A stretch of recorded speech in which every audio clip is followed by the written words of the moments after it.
Tara. Oh, baka ma-late ka pa. Anong oras na?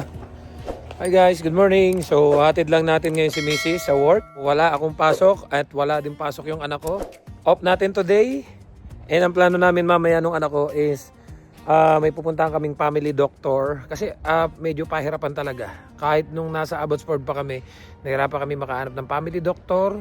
So ilang buwan na kami ditong naghahanap and may nirecommend sila na pupuntahan namin. Pagkahatid ko kay Mrs. sa work, magre-ready lang kami mag-ama, kakain lang kami, and then punta namin yung family doctor na nirecommend nung kasama ni Mrs. And lately lang kasi lumabas yung extended healthcare ni Mrs. na covered na ako. And gusto ko ding ma-discuss sa inyo kasi yun yung kadalasang problema ng mga nagtatrabaho sa farm na alam naman natin na madalas mga walang benefits na gusto kong ma-share sa inyo kasi karamihan do sa mga kasamahan natin, mga katulad natin na dairy farmer, hindi lang dairy farmer, even yung mga ibang farmer dito sa Canada na nagwo-work sa mga farm ay yung mga walang benefits.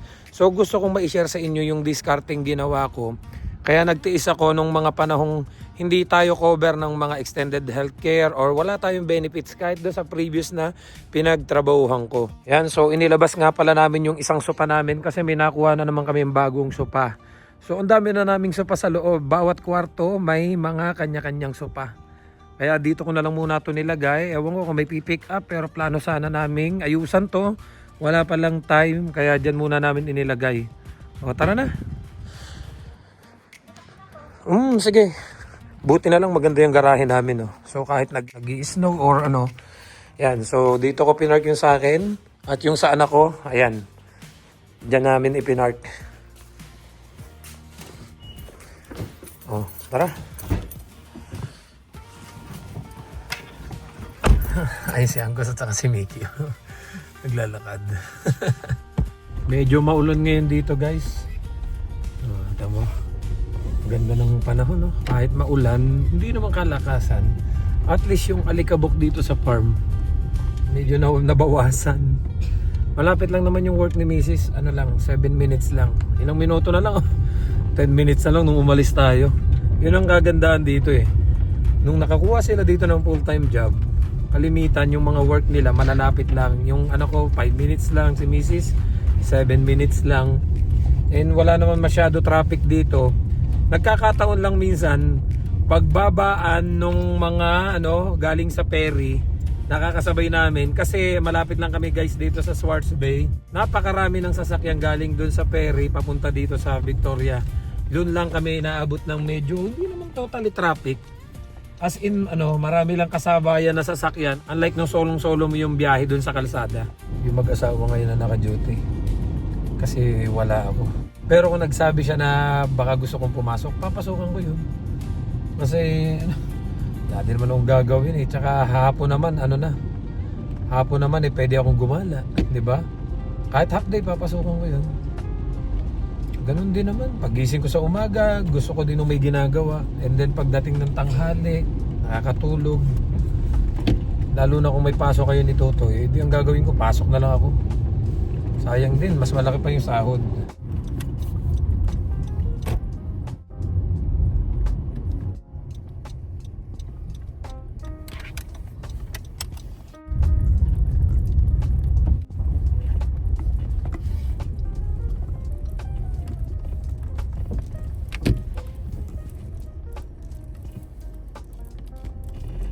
Tara na, kain na tayo. Para makapunta na tayo sa Victoria. Tapos mag-downgrade tayo ng internet kasi di naman natin nagagamit.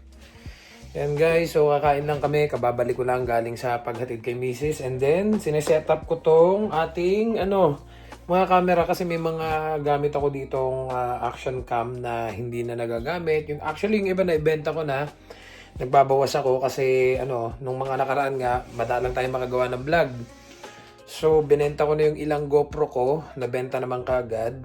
And nagtira lang ako at bumili ako ng bago nating camera. Ito. Nakita ko kasi kay Dre, ang lino ng ginagamit niyang camera. So, sabi ko sa kanya nung minsan nagka-chat kami, ano yung ginagamit niyang unit. Actually, nakita ko na yun dati sa vlog niya So, clarify ko lang. So, ito pala yung ginagamit niya. Action 5 yung sa kanya. So, nakabili ako Action 5 Pro. And na-try ko naman, na-satisfied naman ako. Malinaw, as in malinaw talaga. And masasabi ko, between GoPro and this DJI Action 5 Pro.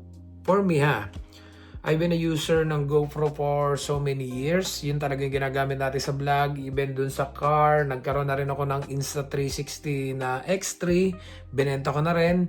So I still have my, mayroon tayong DJI na drone. Meron pa tayo, marami pa akong camera. Yung iba nabenta ko na. So ang itinira ko na lang ngayon is itong 360. Ayan. So tinatry ko yung 360 natin na GoPro. May 360 tayong GoPro and meron tayong DJI Action 5 Pro. So sineset up ko siya. Pinormat ko yung mga card niya kasi mag-start na ulit tayong gumawa ng mga vlogs. And we are also planning to go back again to Abbotsford kasi sulitin namin tong summer kasi naisip namin baka makapag-swimming. Kasi nag-search ako dito ng mga water park. Wala ako nakikitang kasing ganda nung na-experience ko sa Langley, sa Chilliwack, and meron pang isa I think dito sa Delta, sa Chawasen. I'm not sure, pero ang pinaplano namin puntahan is itong sa Langley. Makapag-swimming kami, pero ini-schedule pa namin kasi baka hindi payagan yung anak ko. So si Mrs. at ako, tatry naming magsabay kami ng off, tsaka yung anak ko, sana payagan para lahat kami makatawid and magsiswimming lang kami doon. And then try naming makapag night market sa Richmond and then baka mag-sleep over lang kami kina kuya. Then kinabukasan babalik na uli kami dito sa Victoria. Oo nga, nakakawa nga eh. Bye bye Nat. Diyan muna ikaw. Hindi na namin sinama. Although malamig naman, hindi masikat ang araw tapos mahangin. Kaya lang kasi may plano kaming puntahan ng anak ko na marami kaming mga pupuntahan na kagaya ng Rogers. Try naming mag-downgrade. Kasi laki ng binabayaran namin sa internet, di naman namin nasusulit. And meron naman kaming wifi sa bahay. Naku, ayun si Peanut, ayun nakasilip. Anak na nakasilip si Peanut sa bintana. Ay, hindi namin nasusulit. So magpapa-downgrade kami ng internet. And ang plano namin pati ay magbo-bowling kaming mag-ama. Kasi parehas kaming walang pasok. Ngayon lang kami nagkasabay na wala kaming pasok. And then kailangan before 5 makabalik na kami ng Sydney kasi susunduin namin si Mrs. Yan. So saan muna tayo? Noodle box muna. Noodle box. Ako. Alam ko naman yung kotse ni boss. Kung wala na payagan kang mag-live. Sana nga. Kung wala yung kotse ni boss doon, diretso highway na ulit tayo. Kasi sabi ko sa kanya, try niyang masabayan yung day off namin kasi nagpaalam si Mrs. na sinabayan niya yung day off ko kasi may plano sana kaming tumawid para ma-experience sila makapag-swimming kami dun sa Langley sa outdoor experience na-experience ko dati yung may mahabang slides and then pagbagsak mo sa pool talagang may enjoy mo. 3 oras lang halos yun you start ng 10 a.m. to 12:30 and 1:30 to 4:30 and then 5 to 7 ata mga ganon. Basta 3 beses lang siya sa isang araw. Ang alam ko is Thursday, Friday, Saturday lang ata or pati Sunday, hindi ko sure. So ngayon punta lang kami dito sa Sydney sa family doctor na nirecommend sa amin. And then after doon diretso na kami ng Victoria. May gagawin kami sa sports check. Magpunta daw to sa sports check kasi may meron siyang gift check ba yun? Gift card. And then magbo-bowling na kami before 5. Kinakailangan na naming makabalik dito kasi susunduin namin ng mami niya.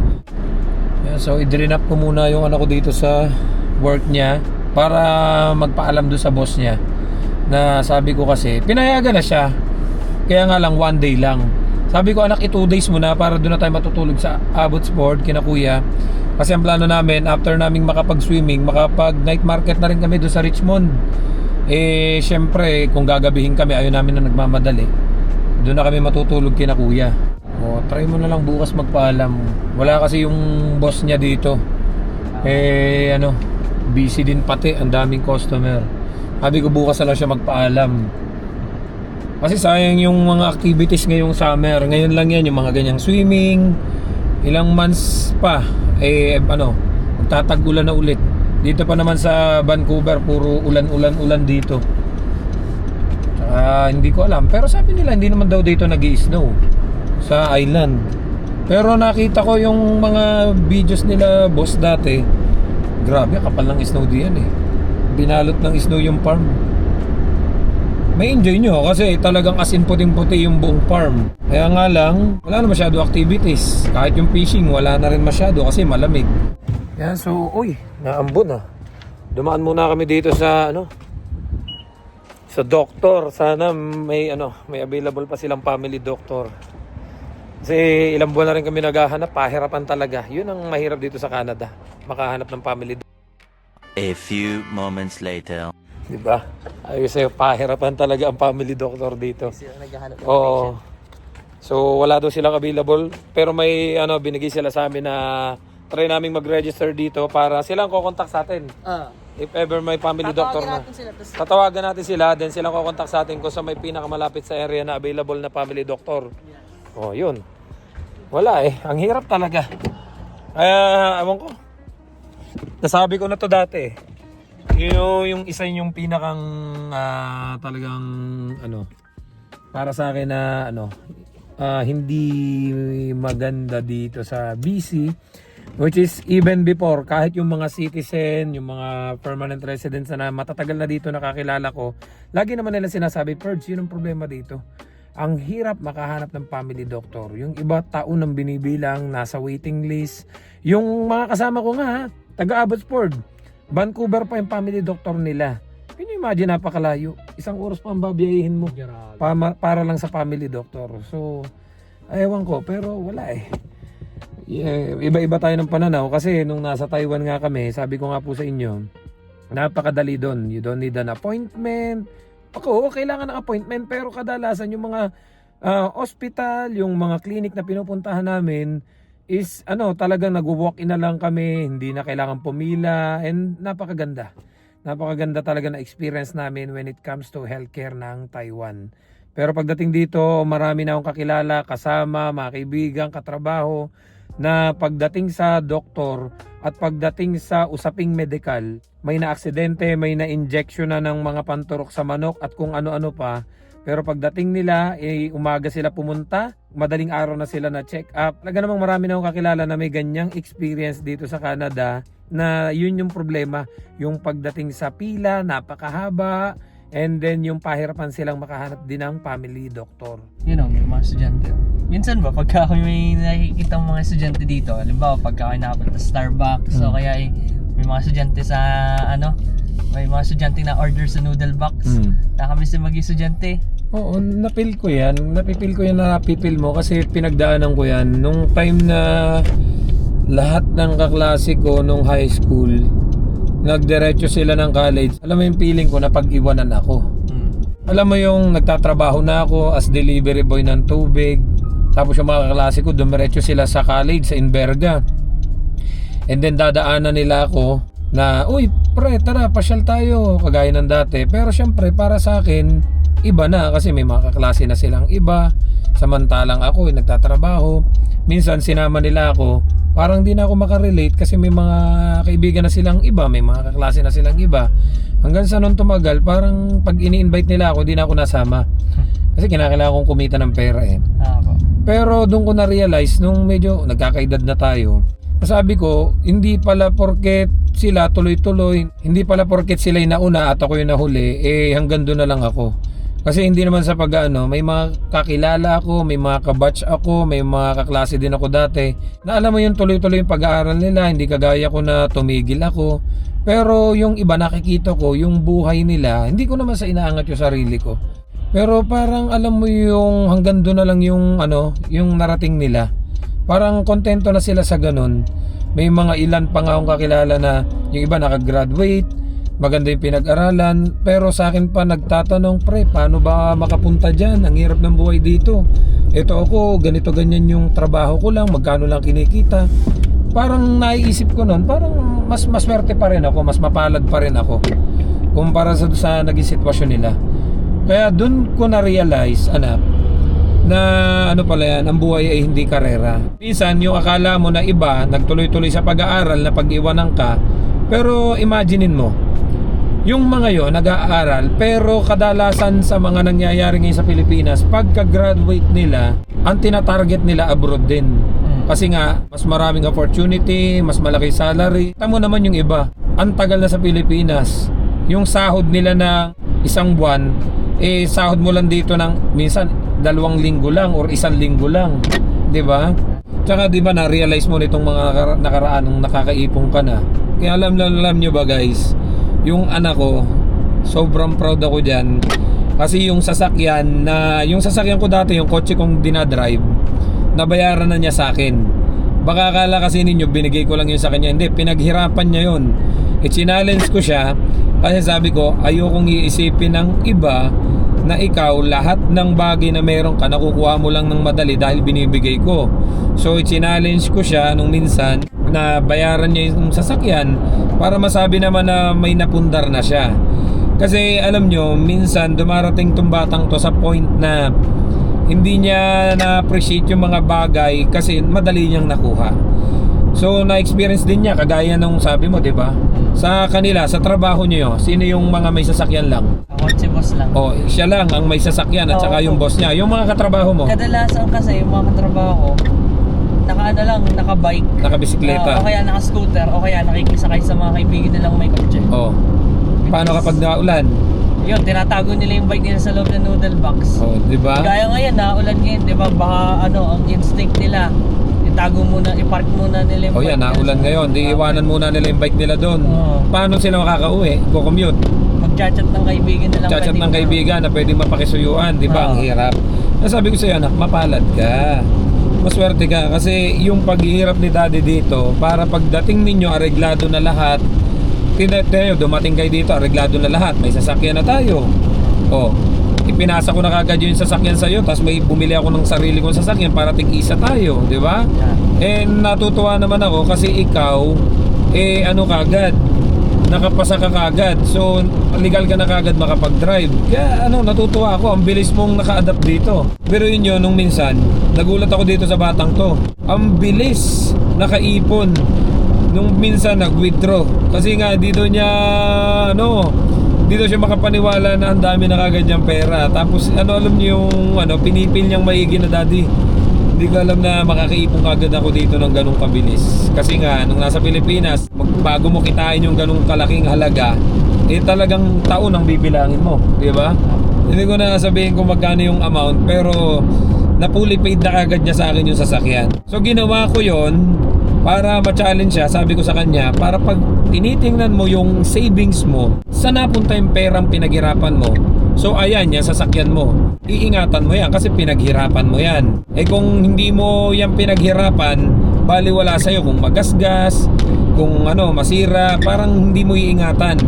Hindi kagaya ngayon na alam mo, may pagmamalaki mo sa sarili mo na pinaghirapan mo talaga yung sasakyan. Darating yung araw na may naantay lang talaga kasi kami. Until now, ang bagal ng application ng AgriFood Pilot. Napansin namin, yung mga kasabayan namin until now, wala pa ring update. Yung mga nauna sa amin na 2 months, 3 months, 4 months, may 5 months pa nga, may 2023 pa nga na applicant ng AgriFood Pilot until now still waiting for the final decision. So kami naman, pray lang na sana maging maayos ang lahat. And we are still have wala nang 1 year yung aming working permit, yung aming open work permit. And ang plano ko, pag below 6 months na lang, magpa-process na uli ako ng panibagong bridging open work permit. Kasi may mga ilan akong kasabayan na ganun din ang sitwasyon. Yung kanilang bridging open work permit is pa-expired na, wala pa ring final decision. So in-renew lang nila. Kasi wala naman sa amin ng problema, mabagal talaga yung process ngayon ng immigration. Kaya yun na lang, hopefully na maging okay ang lahat. Kasi okay na din naman kami dito sa napunta namin. And may mga plan B, plan C, plan D, plan E. Hanggang marami tayong plano. If ever na kung ano't ano man ang mangyari, kinausap ko yung boss ko. Kasi sabi ko nga sa kanya, wala pa rin kaming final decision. If ever naman, willing naman daw silang mag-offer sa akin ng LMIA na syempre yung position, pwede ko nang ma-sponsor tong mag-ina. Kaya if ever things go sideways, may plan B, plan C, plan D nga tayo. Lagi akong may mga ganung plano. Hindi tayo nag-i-stick lang sa focus lang tayo dyan, lalabas yan. Kasi anything can happen. Hanggat wala, sabi ko sa inyo, hanggat hindi natin nahawak yung PR card, mahirap maging kampante. Pag lumabas na po yung papel, tapos mag-aaral talaga ako. Gusto ko talaga mag-aaral. Yan talaga ang plano ko sa iyo, anak. Anak, walang magulang na hindi ko gusto yung mapaganda ang kanyang anak. Sabi ko nga sa iyo, Pag once na lumabas yung final decision, na lumabas yung PR natin, if ever, maraming salamat Lord. Kung ipagkakaloob mo, naniniwala naman kami na ano, darating tayo dyan. If ever, babalik ka sa school. Ayoko ng ganyan na, oo, kumikita ka na, may pera ka na. Kung tutuusin yung salary mo, mas malaki pa dun sa mga salary ng mga graduate sa Pilipinas. Oh, may kilala ko dyan, mga manager, 4 years course. Pero yung sinasahod lang, magkano? 20,000, 25,000. Eh, sumasahod ka, mas malaki pa dun, di ba? Ang laki kagad ng ipon mo. Pero yun nga po kahit naman come up na rin ako sa realization na syempre, sobrang swerte ko na rin biruin iba naman. Ibang mga klase ko na nag-aaral, yun din ang sinasabi nila, gusto nilang mag-work. Okay. Ako na nag-work, gusto ko mag-aral. Oo. Pero ang goal ko naman, kaya ako po gusto mag-aral kasi alam kong may mas better opportunity Oo, na okay. nag-aantay sa'yo if ever makano ka. Pero syempre, gusto ko parang dun talaga mag-aaral kasi nami-miss ko yung yung essence Oo, darating ka na, anak, at hindi ka namin pababayaan ni Mami. Kita mo yung mga kasama mo, di ba? Puro student yon. Student yung mga katrabaho niya. Hindi, Double isa lang. job, may student. Yung isa doon student, yung isa doon double job. Double job, triple job, mga Oo. ganon. Then yung Okay. student, hapit na hapit din kasi nga kinakailangan daw niya mag-double job. Aside from pambayad ng renta, pambayad ng tuition, basta marami. Kaya nga sabi nga niya, Daddy, na-realize ko, maswerte nga pala ako. Kasi unang-una, wala akong binabayarang renta. Dahil nga sa akin na yung bahay namin is libre. So yung mag-ina ko, kung may full-time job sila, wala silang iniisip na babayaran na renta. Yung salary nila, kanila lang. Pero take note, yung anak ko, nagsishare yan sa groceries namin. Siya nagbabayad ng sarili niyang insurance. Siya din ang nagbabayad. Lahat na, yung gas niya, yung mga expenses niya, hindi ko na siya problema. Hindi ko na siya inaabutan ng pera. Pero once na may chance na makapag-aral na yung anak ko, ang plano niya is mag-student loan siya. If ever naman nakakailanganin niya yung support namin, sabi ko naman sa inyo, may savings ako and willing ako na tulungan yung anak ko para makabalik lang sa school. Kasi syempre anak, kung maganda yung tinapos mo at kung ano yung tinapos mo, yun din yung magiging experience mo. Kasi gusto niya maging mechanic. He wants to be a mechanic, and yung salary, kung hindi ako nagkakamali, mas maganda-ganda yung salary doon sa mga natanong namin na mechanic di ba? If ever na makuha niya yung gusto niya, makapag-aral siya at makuha niya yung trabaho yung gusto niya, hopefully na magkaroon siya ng maayos sa salary na sasapat para sa future niya. Para alam niyo naman dito, sa renta pa lang, napakamahal na. Doon na lahat halos mapupunta ang salary mo. Kaya doon sa iba naman na nagsasabi sa akin na mag-upgrade ka, Perds, mag-upgrade ka, mag-aral ka, ganun-ganan. Sa anak ko, pwede pa yon kasi bata-bata pa, ay sa edad ko. So kung bibilang pa ako ng ilang taon, baka mamaya tumaas nga yung salary ko. Ang makuha ko naman trabaho, hindi libre ang bahay. Kung kukumpute natin, hindi naman sa pag-ano. Yung salary ko, hindi man kasing taas ng salary nung iba na magkano, 35, 40 per hour. Pero sila may binabayarang bahay, ako wala. Hindi na kami nagpapanglayo, di ba, anak? Wala na ring difference yun. Wala na ring difference yun. Kasi yung bahay namin libre, yung salary ko naman dito mas mataas compare do sa inalisan ko. Kaya talagang dito yung salary ko, salary ng anak ko, salary ni lahat pagdating ng araw ng sahod na isi-save namin. Ito ba yan? Ay, oo nga, yun yung Starbucks. Ito nga. Hindi na tayo nag-park na kapal. Hindi. Other side to. Dun yun. Dito tayo sa other side. So try lang namin mag-bowling dito. Galing na kami dito kahapon. Kaya lang mas mahal pag yan. The Canadian Brew House and Grill. Nakalagay dito Sunday to Thursday, $20 per hour. 11 a.m. to 6 p.m. Friday ngayon. So Friday ngayon, ganun din. Kaya lang, mas mahal pala, no? Pag Friday, Saturday. Saturday all day, tama-tama, $20 lang tayo per hour. Wala pa namang Tara.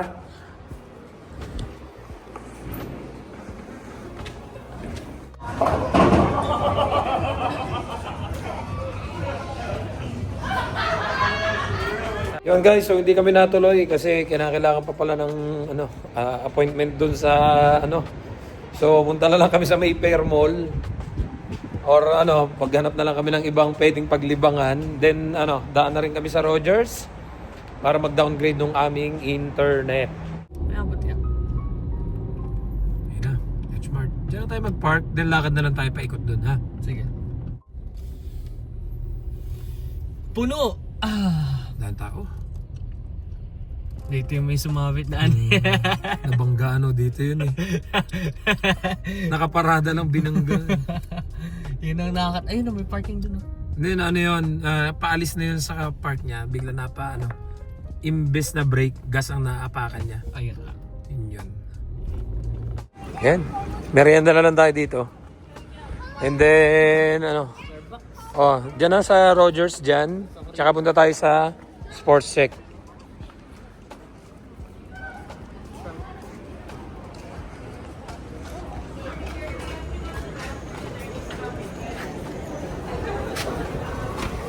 So kami lang nung anak ko, banding namin to kasi may pasok si Mrs. Pero kailangan naming mabalikan bago siya mag-out. 5:30.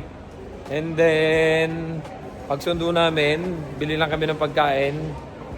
Movie marathon kami mamayang gabi. Naghahanap yung anak ko ng ano, pang volleyball niya. Ha? Naalala ko dati, pag naka-spalding ka na bola, nung mga panahon namin, anak, sikat ka na. Oo. Pag naka-spalding ka na bola dun eh. Pag naglalaro sila. Ito lang ang kilala ko dating bola, yung Mikasa. Oh. Yan. Mantala ngayon, kahit ilang bola, kaya mo nang bilhin. No? Wala, lahat ng pinunta namin, puro palpak. Pagda-downgrade kami ng internet, hindi maganda yung deal. And then yung sa bowling, lahat na palpak. E di, dumaan na lang kami dito ngayon sa ano.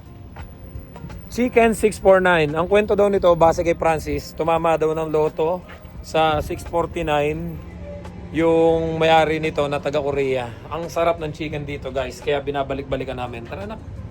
Alright. Yan, so dumaan muna ako na guys ng ano, yung sa Yamada. Dito sa Gempoys. Ayan. Mabilis lang yung ako guys. Kasi baka tayo matikitan. Bumili lang talaga ako nitong Ensaymada kasi ano, paborito namin to nila misis eh. Ay. Okay, let's go. Dadaanan ko na ulit si anak dun sa ano, milk tea. Hindi na kasi kami nagbayad ng parking, hindi naman kami magtatagal. And then dadaanan na namin yung chicken burger dun sa 649, then uwi na uli kami.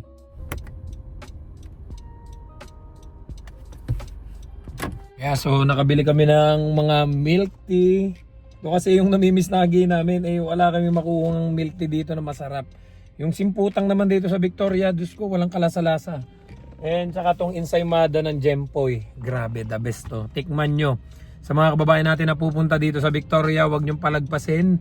Hindi hindi kayo makakatikim ng lechon belly nila, ng sisig, ng kanilang bulalo, at saka itong kanilang Ensaymada.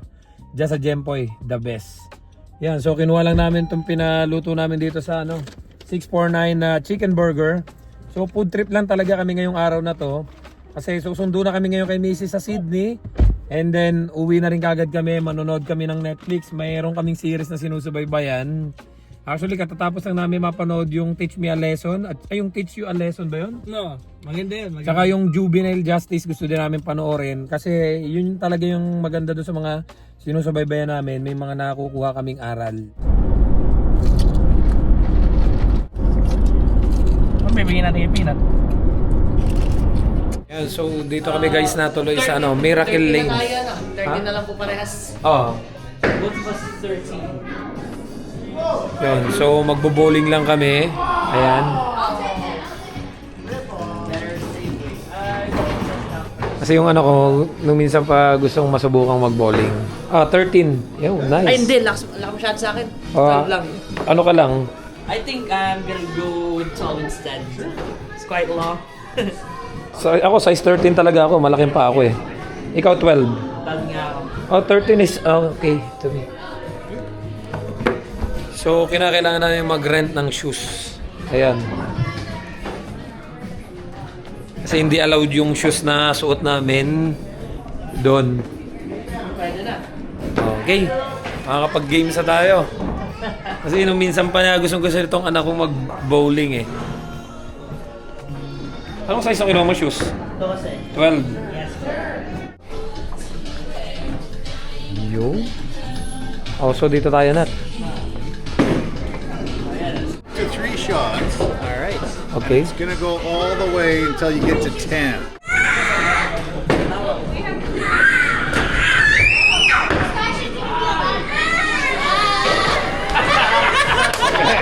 I'll get, if you're right-handed, you're gonna want to put your left leg forward. There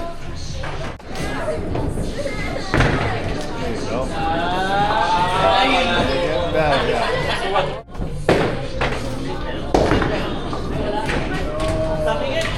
Nag-enjoy kami nung anak ko. Yan. Yung unang game, talo ko. Ang score ay ang layo ng diferensya. So, nag-ano ulit siya. Nagsabi ulit. Kasi i-reset dito para makapaglaro uli kami.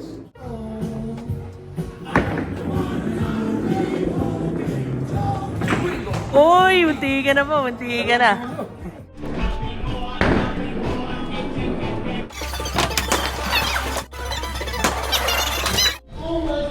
Grabe, sobra kami nag-enjoy. Nag-enjoy ka na? Ako pa. Talo ko. Hindi ba, panalo ka nung una. Yung Tama. pangalawa ako naman. Tig-isa lang. Fair lang tayo. Ba? Galing eh, grabe. Lima lang yung pins Nakaka-enjoy pero din ang naman. hirap. Ha? 5 lang yung pins pero ang hirap nung ano. Nagtataka ko saan galing yung picture na binigay ko sa inyo. Alin? Yung picture ng Happy Father's Day. O saan? Ah, dyan ka nagpa-print? Island Blueprint? Yeah. Okay, o sakay na. Tara. Sunduin na natin si Mami. Okay lang yan, may yelo naman yan eh. Ayan. So ano, food trip na lang tayo sa bahay. Magluluto ako ng ng buttered shrimp. Yun ang ulam natin. Magluto ako ng buttered shrimp pero may ulam, may mga pagkain naman tayo dyan. May milk tea, may chicken burger, may ensaymada. Okay na yan. Load tayo ng movie. Tapusin natin yung series na sinimulan natin kagabi. So sa pag-iikot-ikot namin ng anak ko, marami daw siyang nare-realize na mapalad nga daw siya kasi nakarating siya dito. Oh my goodness. Yan sabi ko nga sa kanya, yung pagtsatsaga natin na nung ilang taon dito, na kahit pa paano, nadala ko sila ditong mag-ina. Diba? So para sa'yo, worth it ba? Opo. Dalawang daw. Saka, di ba? Anong mas maganda ba dito o sa Philippines? Aba, syempre din eh. Oo. Kasi dito, napaka-relaxing ng buhay. Kung may maayos kayong income, tapos kung marunong kayong i-prioritize yung mga dapat unahin. Kasi yun yung nagiging problema ng iba ditong nag-i-struggle. Alam niyo, nahihirapan silang i-balanse yung kinikita nila na halos napupunta na lang yung iba sa renta, pagbabayad ng bills.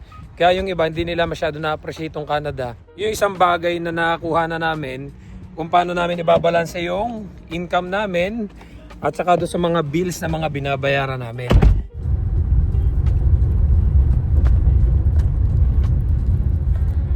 Wala yung ano yan. Ilang araw na tong truck-truckan na to dito. Hindi na naalis ng mga bata. Meron pa dun oh. Doon pa yung isa. Kaya pala wala yung mga sasakyan na dyan. Wow, ganda ng parking ngayon ni anak ko. So maaga ng pasok mo, maaga na rin ang out mo. Guys, so dito na kami sa bahay. Ayan ang plano ko, i-mower ko to, itong likod na to. And then dyan kami maglalagay ng tent pang volleyball ni anak.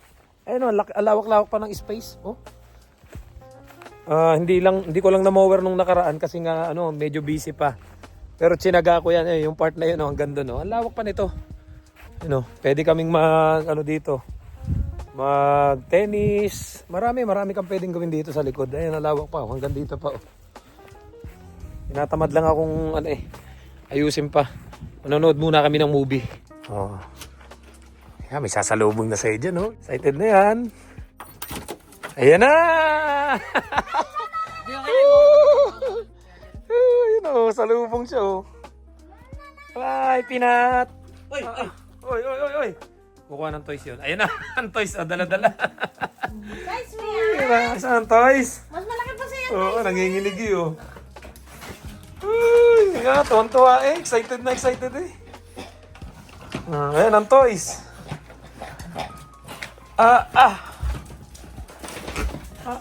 Hindi na mapakaliwa. Kanino mo ba iaabot yan? Uy. Iwawa ka na pa muna si Iwak mo na muna si Peanut, anak. Nat. Oh. Nat. Mother. Hindi mo na muna diyan yung mga gamit. Sa natin ilaw. Kanino mo ba dadalhin yan? Hindi mo kinain yung pagkain mo, yung chicken mo. Pakis mo na, pakis.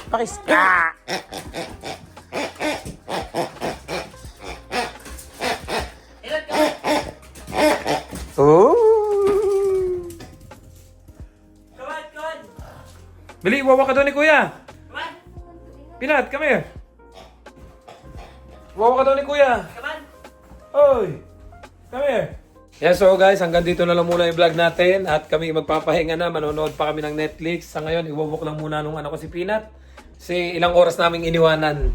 Hindi yan sanay ng matagal kaming nawawala. Ayan o. Nakabili na nga pala din kami ng TV na 75 inch. Kaya ang sarap manood. Tapos sinabayan pa ng 2 speaker na malaki. Kaya pag kami nanonood talaga para kaming nasa sinihan. Kaya nag-enjoy talaga kaming tumambay dito sa sofa. Ayan. Nakabili na rin kami ng mga ilang gamit pa kaya kumpleto na rin dito. Sa isang araw ko na siguro kayo gawa ng house tour kasi ang dami ko nababasa sa comment na i-house tour ko daw sila kasi nga nung nakita nila tong bahay nung una naming nilipatan as in walang kagamit-gamit. So don't forget to subscribe, like, and share this video para kahit paano updated pa rin kayo sa buhay namin dito sa Canada. See you guys on the next one. I love you all. God bless. Bye-bye.